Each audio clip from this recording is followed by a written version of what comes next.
What's going on, everyone? Jeremy here from The Quartering, and a new article and resurfaced video clip about the Democrats' plan to keep Donald Trump from taking over the presidency, as well as an MSNBC guest claiming that Biden is executing a plot against Trump right now behind the scenes, which to me seems off. I thought Dark Brandon was fully on the mega train, but this is some pretty interesting stuff. And of course, pretty interesting video clip to wrap up the week. We'll be live again today at 1 o'clock Eastern on Quartercast on YouTube, which I'll leave linked in the description below. Or if you want to be a hero, you can download the Rumble app and follow The Quartering, one word there, and watch us there. We'll also be live at 8 Eastern tonight as well. In case you miss having Timcast, we'll have Fatcast tonight. I think we'll have Luke Rutkowski and maybe someone else. So we'll take a look. MAGA unleashes fury at secret plan to block Trump from taking office. Donald Trump's most ardent supporters are unleashing fury after a secret Democrat plan to block the president-elect from taking office was exposed. Two liberal legal experts shockingly argued this week that Democrats could block Trump from re-entering the White House. They wrote an op-ed in The Hill that the certification of Trump's election could be legally rejected because of the little-used, quote, oath-breaking insurrection clause back in the 14th Amendment of the Constitution. Now, these dorks have been, talking about using the 14th Amendment to try and keep Trump out of office for a very long time now. I think it's, the ultimate cope. It's, as the Democrats would say, very un-American, very insurrection-y, in my opinion. The experts, Evan Davis and David Schulte, are both well-known liberal Ivy League educated scholars. Schulte is especially close with the Obamas, of course, even owning the oceanfront Martha's Vineyard home frequented by the former First Family. They say that the evidence pointing to Trump's role in J6, which is, I can't believe we're still talking about, is, quote, overwhelming, and that the Democrats must stop him from taking office by blocking the election certification process. Now, what's wild about this is the exact talk that some people, the exact rhetoric people had in 2020 after Biden got 81 million scoops of ice cream. And now suddenly the Democrats are literally doing the same thing. And, CNN, MSNBC, all these people, awfully quiet, right? Nobody's saying diddly squat about this. Nobody's calling them insurrectionists. Nobody's raiding their homes. Nobody's calling for them to go to federal prison for an undetermined amount of time. Nobody's doing anything. Eric Trump wrote in response to this op-ed, "You people are sick." The president-elect closet advisor, Elon Musk, also chimed in on the, quote, crazy idea. Such a crazy thing for them to say. Legacy media is just a propaganda arm of the radical left. Well, this much is true, we know. Conservative commentator and former Washington Examiner reporter Jerry Dunleavy also tore in the op-ed. He called the plot one of the more egregious abuses of power in history.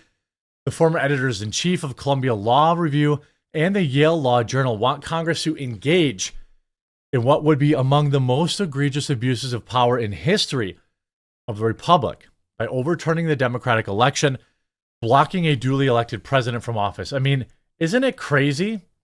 I thought that this was a mega thing. Trump spokesman Stephen Chung accused Democrats of trying to, quote, steal the election.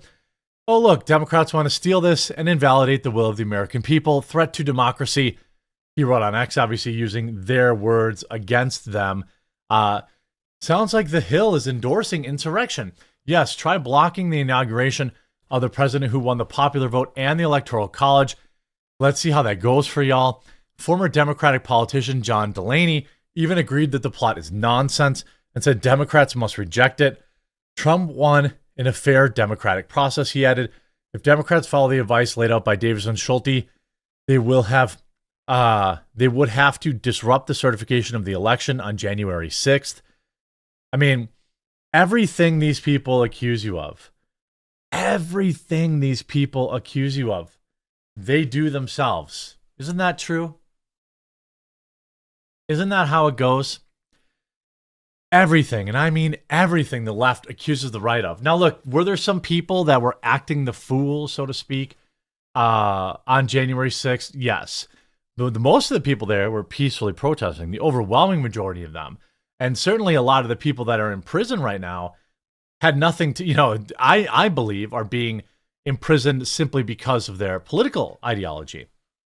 The matter has been decided in 3 separate forums, 2 of which were fully contested with the active participation of Trump counsel.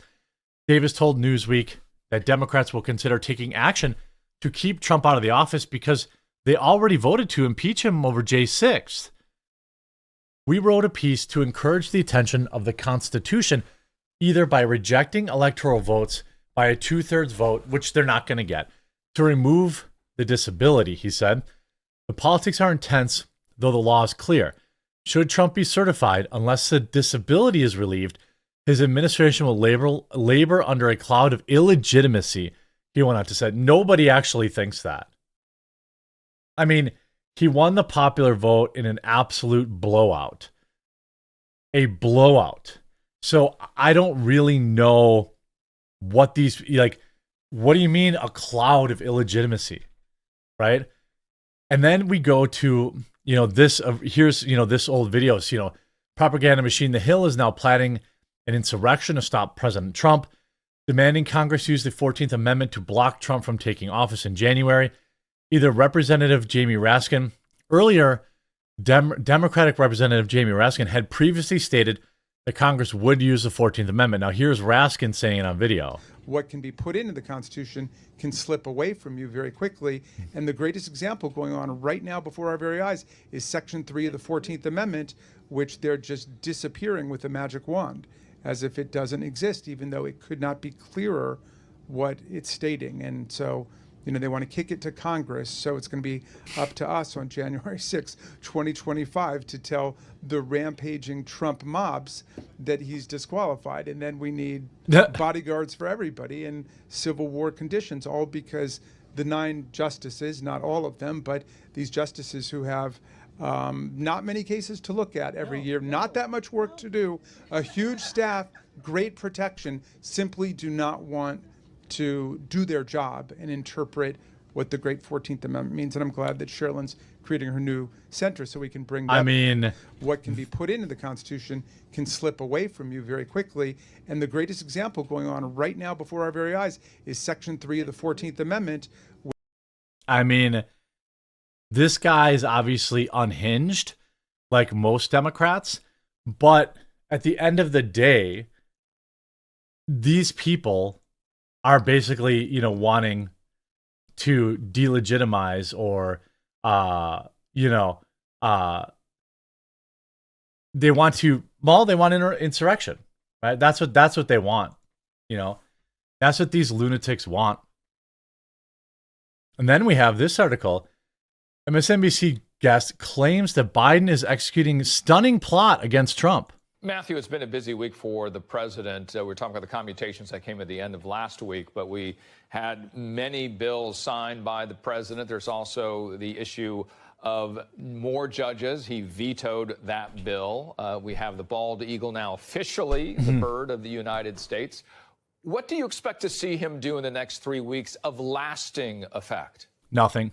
Probably more commutations. I think what he's trying to do is trying to corner Donald Trump and sort of box him in so he can do. I think the Biden administration and the president is trying to prevent Donald Trump from doing as much damage as he possibly could do, which he could do a lot at becoming president. But I think Joe Biden is trying to box him in on this. And I mean, speaking specifically to the commutations, which of course Donald Trump doesn't understand the difference between a commutation and a pardon. Donald Trump in that tweet said they were pardoned. They weren't pardoned. They're still going to serve. They're going to still be in jail in this.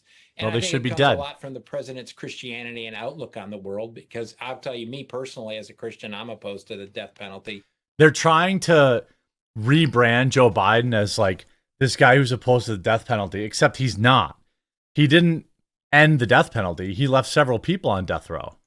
And I think Donald Trump, it's amazing to me, his weighing in on this issue in such a way on Christmas. He might as well have, quoted Scrooge from Dickens and said, "Bah humbug, let's decrease the surplus population," in the course of this. And I'm actually always amazed by Donald Trump's Bah humbug. Let's let these what the message of Christmas is and what he actually tweets out in the course.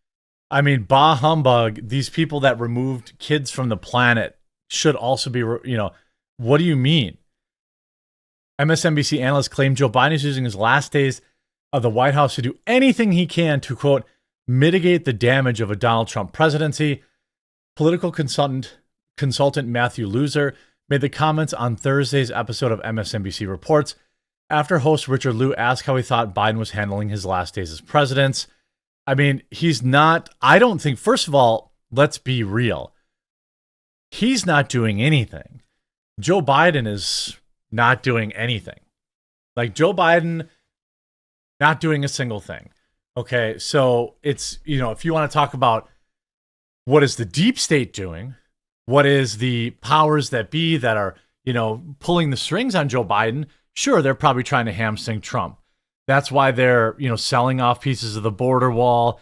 That's why I believe is they are still going to try and issue blanket amnesty to all the illegals in this country. I believe they are working very, very hard at a way that they can do that on the way out the door, which is wild. I again have always said, after you lose the election, okay, that last 3 months, that should be about transitioning. It should not be about passing a bunch of checklist items. You should have to do all this stuff before the election, so you actually have to stand and face your constituents and potential future constituents and explain why you did what you did. We're just openly planning, to try and decertify the election for Democrats, and nobody cares. I can't tell you I'm shocked because I'm simply not. I hope you were informed by this video. I hope you tune into the live stream today. We'll talk to you again real soon.